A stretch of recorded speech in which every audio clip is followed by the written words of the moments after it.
Books ఇస్తున్నాము, bag ఇస్తున్నాము అన్ని చెప్తాను. నేను అక్కడ ఇయ్యలేదు సార్ చదువు. నన్ను అడిగితే పక్కా చెప్తా చదువు అసలు ఇయ్యలేదు. ఎవరు ప్రతి స్కూల్లోనా ప్రతి ఊర్లోనా ఇప్పుడు ఇక్కడే ఉన్నారు, చాలా ఊరి మంది ఉన్నారు. అడగండి మీరు, మీ పిల్లోడు మీ మనవడు మీ ఊర్లోనా మీ గేర్లోనా ఎంతమంది పిల్లలు గవర్నమెంట్ స్కూల్ పోతున్నారు, ఎంతమంది పిల్లలు ప్రైవేట్ స్కూల్ వెళ్తున్నారు? అంటే అక్కడ స్కూల్ తప్ప, లేకపోతే టీచర్స్ తప్ప, లేకపోతే టీచర్స్కి చదువు రాదా? ఉందే లేదు మీకు డౌట్ లేదు. మాట్లాడుతున్నాం ఎవరు గట్టి మాట్లాడారా కదా కదా? మన మన పిల్లలందరూ ఏ స్కూల్కి వెళ్తున్నారు మరి చెప్పండి? ప్రైవేటా? ఇంతకుముందు సిటీలో ఉన్న వాళ్ళు పిల్లలు మాత్రమే ప్రైవేట్ స్కూల్కి వెళ్ళవలసింది. ఇప్పుడు పల్లెటూరులో పిల్లలు కూలి పనికి వెళ్ళే వాళ్ళు కూడా తిరుపతికి వెళ్ళి సంపాదించుకొని వచ్చి మరి ప్రైవేట్ స్కూల్లోనే పిల్లలు వేస్తున్నారు. అది నేను చాలా అంటే చాలా ఎవరు కాదు, నేను పక్కన ఓపెన్ మా ఊళ్ళో జరిగింది. మా ఊళ్ళో ఈయన చాలా మంది పిల్లలు వెళ్ళారు. మా ఊరు సాంబగారు సర్పంచ్ సువర్ణ. నేను పక్క చెప్తా.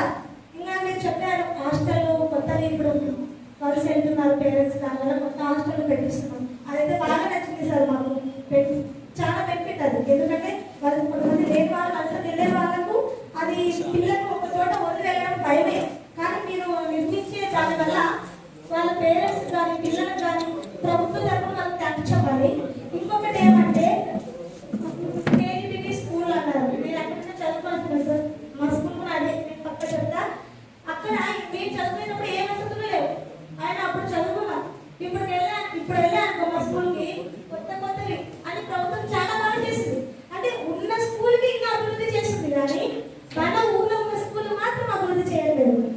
పిల్లలు గవర్నమెంట్ బడికి వెళ్ళే పిల్లలు అదే స్కూల్లో ఏం చెప్తారంటే ఏం చెప్తాడు సార్, ఏం చెప్పాడు, మధ్యాహ్నం తింటాడు, కుక్కని పడుకుంటాడు, చికెన్ చెప్తారు. చెప్తున్నారా? మీరు గట్టిగా మాట్లాడాలా? చెప్తున్నారా లేదా? మా పిల్లలు ఇదే చెప్తారు. పిల్లలు అయితే అంటే అక్కడ చదువు చెప్పట్లేదు, time pass, just time pass చేస్తున్న స్కూల్లో. ఇది మీరు ఖచ్చితంగా కేర్ తీసుకోవాలి సార్ అని అడిగితే. మనం వలస వెళ్ళే పిల్లల్ని ఆపడం కాదు, మన స్కూల్లో ఏం చెప్తారో చూసుకోవాలి. సువర్ణ సాంబర్య సర్పంచ్ కూడా సువర్ణ.